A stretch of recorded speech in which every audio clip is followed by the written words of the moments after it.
जय श्री कृष्णा। आप सभी को ज्येष्ठ कृष्णा अपरा एकादशी अचला एकादशी की ढेरों शुभकामनाएं। प्रिय दर्शकों, आज अचला एकादशी अपरा एकादशी का व्रत है।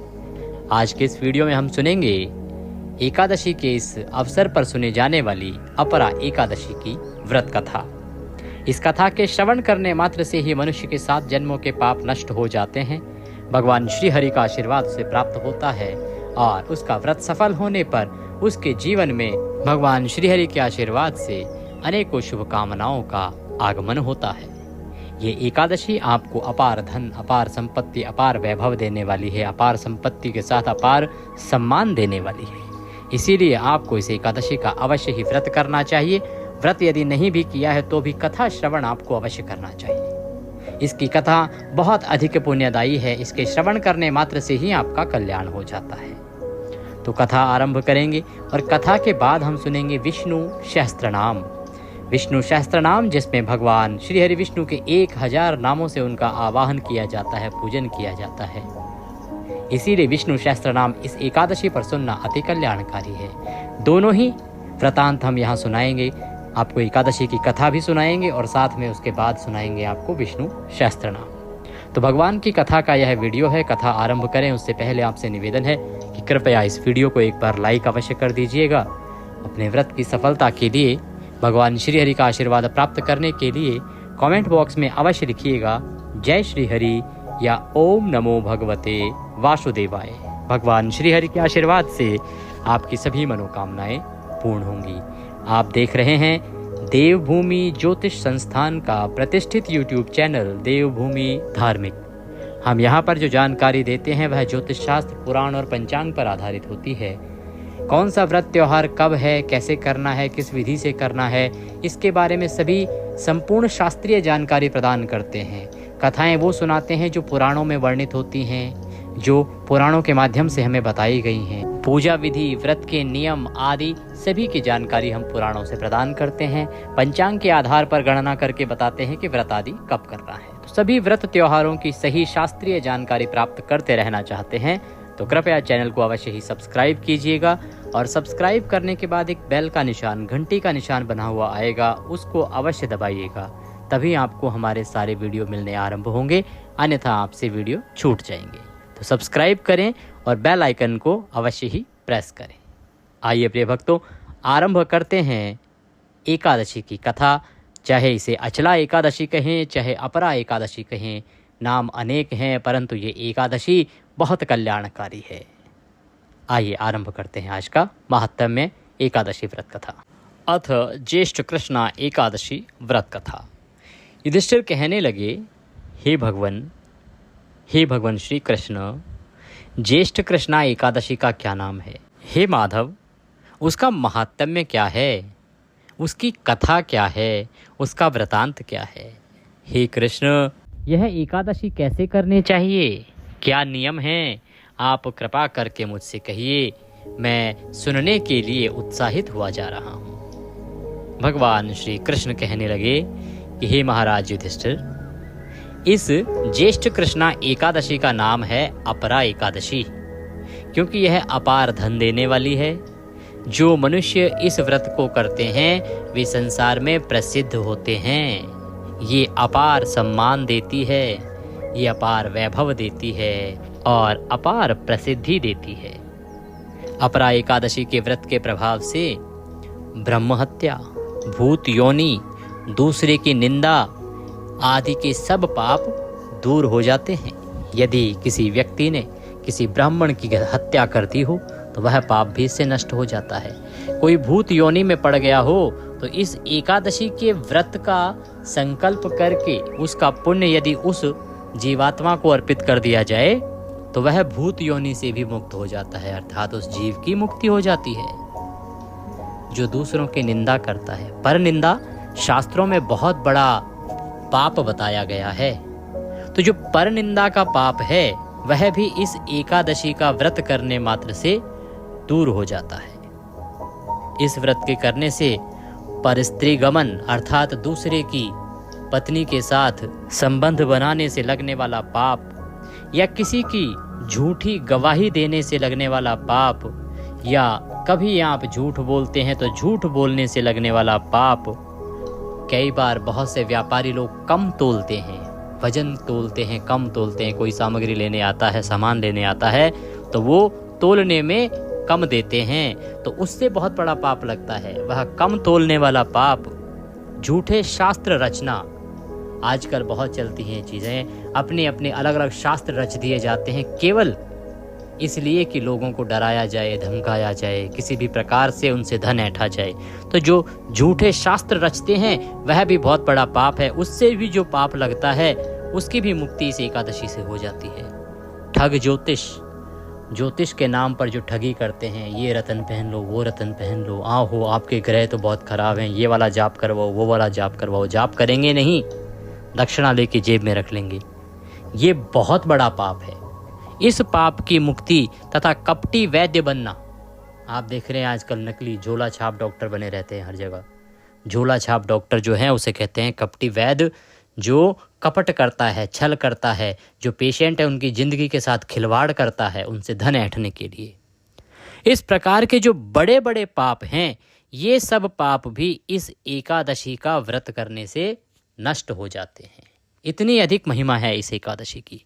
भगवान श्री कृष्ण आगे कहते हैं कि जो क्षत्रिय युद्ध से भाग जाए, क्षत्रिय का कर्म क्या है? युद्ध लड़ना।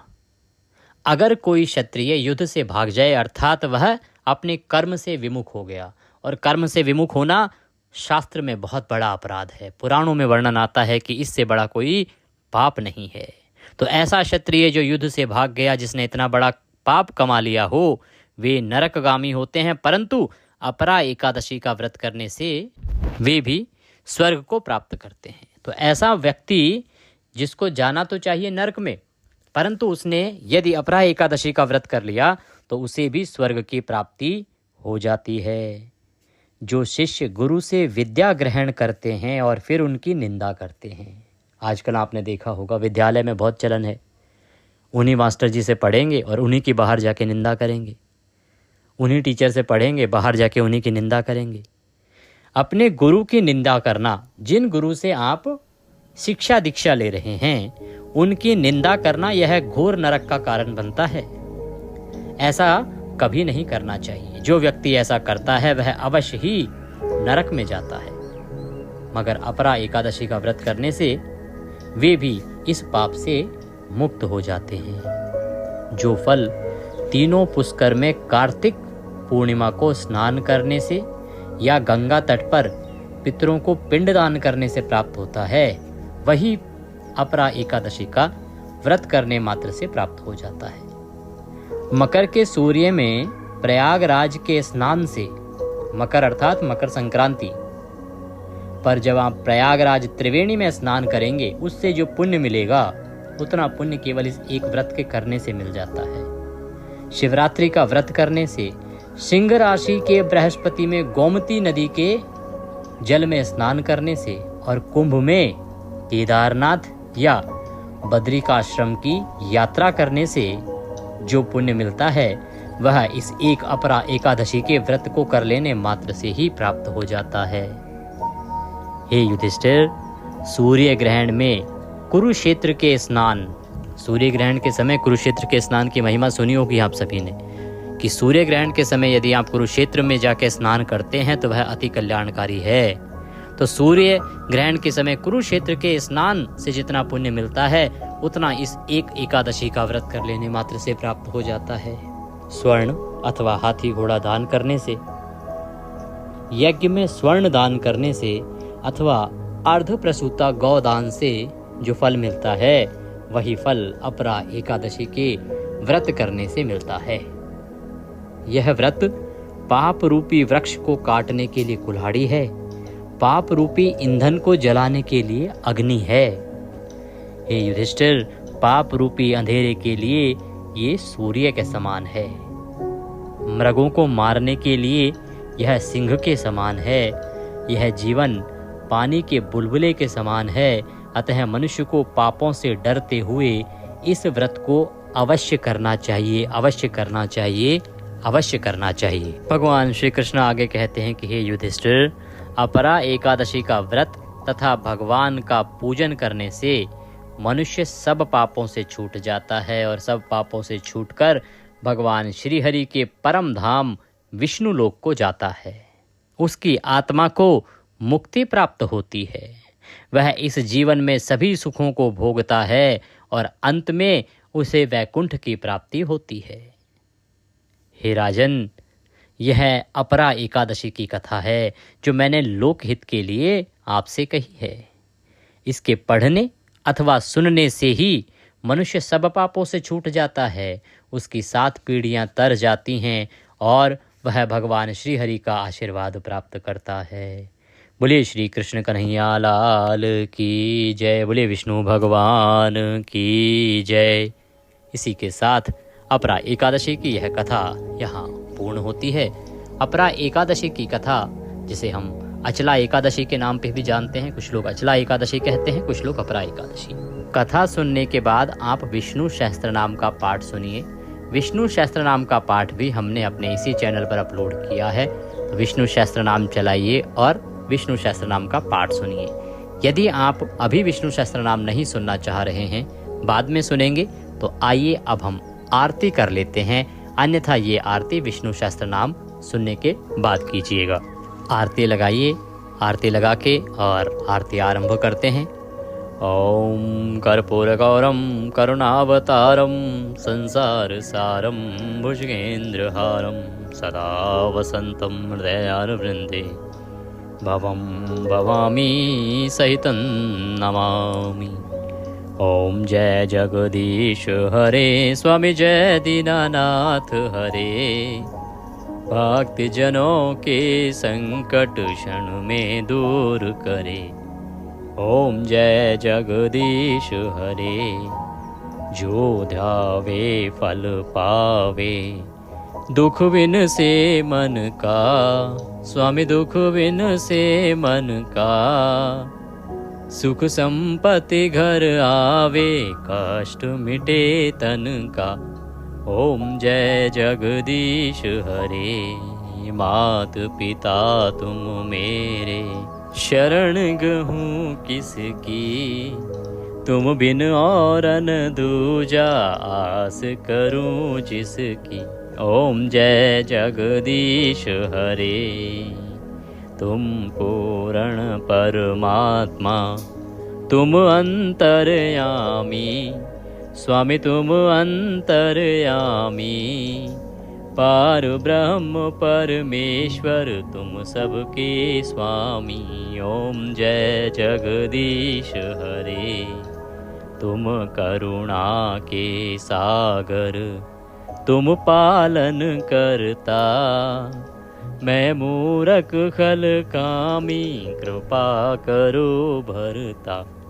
ओम जय जगदीश हरे, तुम हो एक अगोचर, सबके प्राणपति, स्वामी सबके प्राणपति, किस विध मिलूं दया में, तुमको मैं कुमति। ओम जय जगदीश हरे, दीन बंधु दुख हरता, ठाकुर तुम मेरे, स्वामी रक्षक तुम मेरे। अपने हाथ उठाओ, अपने शरण लगाओ, द्वार पड़ा तेरे। ओम जय जगदीश हरे, विषय विकार मिटाओ, पाप हरो देवा, स्वामी कष्ट हरो देवा, श्रद्धा भक्ति बढ़ाओ, संतन की सेवा। ओम जय जगदीश हरे, तन मन धन सुख संपत्ति सब कुछ है तेरा, स्वामी सब कुछ है तेरा, तेरा तुझको अर्पण क्या लागे मेरा। ओम जय जगदीश हरे, पूर्ण ब्रह्म जी की आरती जो कोई जन गावे, प्रभु प्रेम सहित गावे, कहत शिवानंद स्वामी, रटत हरि हर स्वामी, मन वांछित फल पावे। ओम जय जगदीश हरे। ओम त्वमेव माताश्च पिता त्वमेव, त्वमेव बन्धुश्च सखा त्वमेव, त्वमेव विद्या द्रविणं त्वमेव, त्वमेव सर्वं मम देव देवः। मन्त्रहीनं क्रियाहीनं भक्तिहीनं सुरेश्वर, यत् पूजितं मया देवो परिपूर्णं तदस्तु मे। यदक्षरपदभ्रष्टं मात्राहीनं च यद्भवे, तत्सर्वक्षम्यतां देवो प्रसीदाय परमेश्वरः। बोले श्री विष्णु भगवान की जय। इसके बाद जल से शीतलीकरण कीजिए, जल लीजिए, चारों तरफ घुमा के और शीतलीकरण कीजिए। भगवान को आरती दीजिए, स्वयं आरती लीजिए, भगवान को फल का भोग लगाइए। और अब आप नियमों का पालन करते हुए आज के दिन को व्यतीत करेंगे। जो भी आपके कार्य हैं, दैनिक कार्य, उनको कीजिएगा। नियमों का ध्यान रखिएगा। ब्रह्मचर्य का आपने अवश्य रूप से पालन करना है।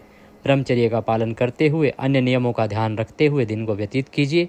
सायंकाल को संभव हो तो कीर्तन कीजिएगा, रात्रि काल को संभव हो तो जागरण कीजिएगा। पारण के लिए 24 तारीख को सूर्योदय से पहले अवश्य ही उठ जाइएगा। उठने के बाद आपको पारण करना है। पारण में पंचोपचार से आपने पूजन करना है। पंचोपचार पूजन में आपको नियमों का ध्यान रखना है। साथ ही पुष्पांजलि अवश्य करनी है, क्योंकि ये क्षमा याचना के लिए आवश्यक है। आपसे जाने अनजाने में हुई गलतियों की क्षति पूर्ति के लिए भी यह पुष्पांजलि आवश्यक होती है। तो पुष्पांजलि कीजिएगा, फिर भोग लगाया जाएगा। इससे संबंधित विस्तृत जानकारी हम आपको अपलोड करते हैं प्रत्येक एकादशी की दोपहर को। तो कल आपको एकादशी की दोपहर को ये वीडियो प्राप्त हो जाएगा कि पारण कैसे करना है, किस विधि से करना है, क्या नियम है। उन नियमों का पालन करते हुए पारण कीजिएगा। पारण का वीडियो अवश्य देखिएगा, क्योंकि एकादशी व्रत का पारण बहुत महत्वपूर्ण होता है। उसमें किसी प्रकार की त्रुटि ना हो, और यदि व्रत में कोई त्रुटि हुई है ना, तो उसका समाधान भी पारण में ही होता है, जो कि हम प्रत्येक एकादशी पर बताते हैं। तो उस वीडियो को देख लीजिएगा, उससे आपका व्रत अवश्य ही सफल होगा। चैनल पर नए हैं तो सब्सक्राइब कीजिएगा। और व्रत की सफलता के लिए, भगवान श्री हरि का आशीर्वाद प्राप्त करने के लिए कमेंट बॉक्स में अवश्य लिखिएगा, जय श्री हरि।